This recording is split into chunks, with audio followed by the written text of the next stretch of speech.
Hello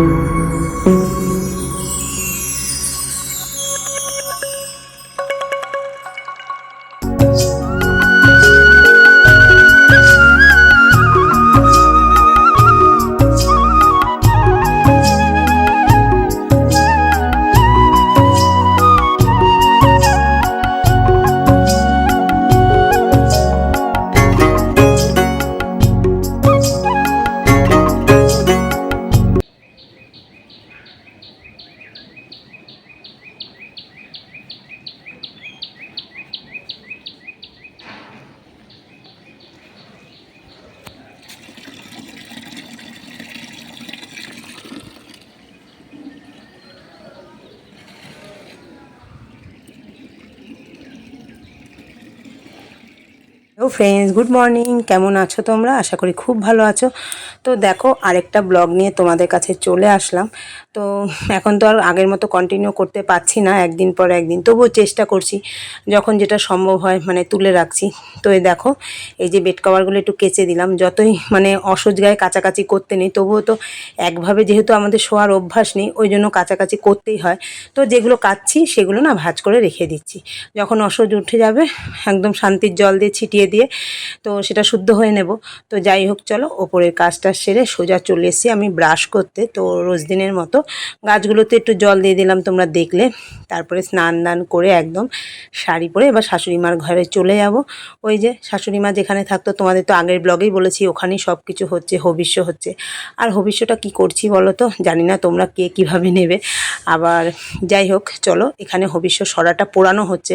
যেহেতু আমাদের town বন্দরে বাড়ি, তো মানে টোটাল হবিষ্যটা মানে রান্না করতে পারছি না, এখানে কোনো রকমের নিয়ম করে ওই হবিষ্যটাই আমি, যেহেতু আমি বড়, আমি রান্না করছি, 3 জা আর আমার হাজব্যান্ড আর 2 দেওর খাচ্ছে, আর বাচ্চারা নিরামিষ ভাত খাচ্ছে। তো যাই হোক, চলো, এখানে দেখো মেজো যা ফল কাটছে, আর আমি হবিষ্যের ওটা না নিয়ে এসে কিছুটা গরম করে, মানে সরাটা পোড়ানো হয়ে গেলে সেটা পিতলের হাঁড়ি করে গ্যাসে করে দিচ্ছি। ওই যে বললাম যে টাউনে সেরকম জায়গা নেই ঘরের মধ্যে আগুন জ্বালিয়ে হবিষ্যি রান্না করা। তো চলো, এইবার বিকেলের ওয়েদারটা দেখো, তোমাদের সাথে একটু শেয়ার করি। হুম, কি?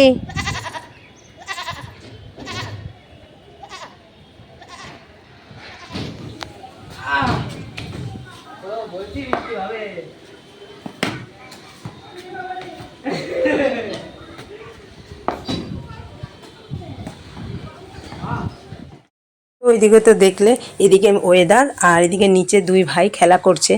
আর এদিকে রাতে চলে এসেছি রাতের খাবার নিয়ে। তো কড়াইতে সব মানে ফল টল দিচ্ছি, আমি কেটে নিচ্ছি। রাতে না, সরি, এটা দিনের বেলা।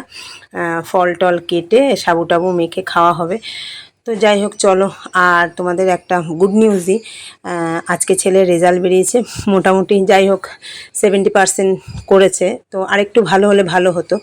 তো যাই হোক, চলো, এটা হচ্ছে শাশুড়ি মার ঘর, এখানে থাকতো, তোমরা তো জানতে। তো ছোটো দেওয়ার মোটামুটি পরিষ্কার টরিষ্কার করে, আর আমাদের বাড়ি যে ভাবি টুকটাক কাজ করে, শাশুড়ি মাকেও চান করাতো, সেই ভাবি ঘরটর মুছে দিয়েছে। আর এখানে দাদাভাই শুয়ে আছে শাশুড়ি মার খাটে। আর যেহেতু শাশুড়ি মা সবসময় থাকতো, তো একা একা আসতে কেমন লাগে, তো দাদাভাইকে বললাম তুমি একটু বসো, আর আমি বারান্দায় বসে বসে ফল কাটি। তো এখন অনেকটাই কেটে গেছে, যেহেতু এটা 3 দিন আগের শ্যুট করা। তো যাই হোক, চলো, এখন শাশুড়ি মা আমাদের মধ্যে নেই, 8 দিন হয়ে গেল। তো যাই হোক, আস্তে আস্তে স্বাভাবিক জীবনযাত্রায় আমরা ফিরে যাব জানি, যেহেতু শাশুড়ি মার সঙ্গে আমরা অতপ্রতভাবে জড়িত ছিলাম। উনিও আমাদের ভীষণ ভীষণ ভালোবাসতো। তো ওই জন্য তো মনে তো হবেই, চট করে কি আর মন থেকে যায়। তো যাই হোক, ওদিকে চলো, আমাদের তো মানে সাবু টাবু খাওয়া হয়ে গেছে। আর এখানে বাচ্চাদের জন্য আমি কাটাকাটি করছি। এই দেখো, বাচ্চারা খাচ্ছে, 4 বাচ্চা। আজকে আমি করছি রান্না, আর মিজো যাও করছে। আর এনার তো খাওয়া হয়ে গেছে, উনি তো ফার্স্ট বয়, একদম খাওয়া শেষ। আর এখানে আমার ছেলে মেয়ে আর ছোটো দেওরের মেয়ে। আর এইখানে আমি করেছি নিরামিষ ভাত, সোয়াবিন ঢেঁড়স আলু ভাজা।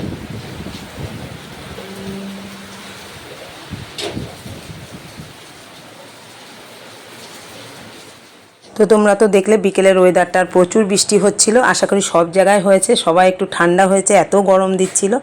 আর এই যে ঝড় বৃষ্টির পর এখানে খই দুধ মাখতে চলে এসেছি। তো চলো, এত ফল মানে দেখে এত গা গোলাচ্ছিল, কিন্তু খেতে তো হবে, কিছু করার নেই। তো এখানে সবাইকে দিয়ে টিয়ে, আর শরীরটাও ভীষণ খারাপ লাগছিল, যত তাড়াতাড়ি পারি সবাইকে দিয়ে টিয়ে শুয়ে পড়বো, এটাই ছিল আমার টার্গেট। মানে রাত হলে না আর কিছু ভালো লাগে না, এমনি ধরো এইরকম ধরো বিশ্ব খাওয়া দাওয়া আর যাই হোক নর্মাল খাওয়া দাওয়ার থেকে তো মানে অনেকটাই হালকা, শরীরও আর চলছিল না। ভেতরে দাদাভাই বসে আছে,